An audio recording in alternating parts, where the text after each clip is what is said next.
త్రిమూర్తుల తర్వాత విశేష పూజలు అందుకునేవారు విఘ్నేశ్వరుల వారు.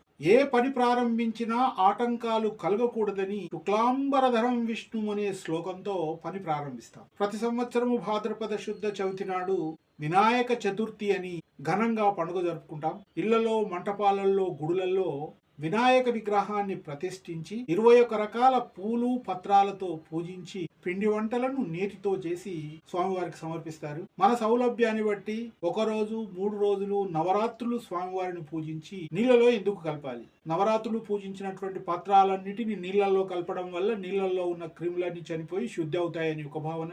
ప్రకృతిలో నుంచి వచ్చింది కాబట్టి ప్రకృతిలో కలపడం. పూజలందుకున్నటువంటి స్వామివారు మన కోరికలను తీర్చిన తర్వాత స్వర్గానికి పంపడానికి చేసేదే నిమజ్జనం అంటారు. వినాయక చతుర్థి భారతదేశమే కాదు ప్రపంచమంతా జరుపుకుంటాం. మనమందరం శ్రద్ధాభక్తులతో పూజించి స్వామివారి అనుగ్రహానికి పాత్రులు కావాలని కోరుతూ బ్రహ్మవాక్కు శ్రేయోభిలాషులందరికీ వినాయక చవితి శుభాకాంక్షలు.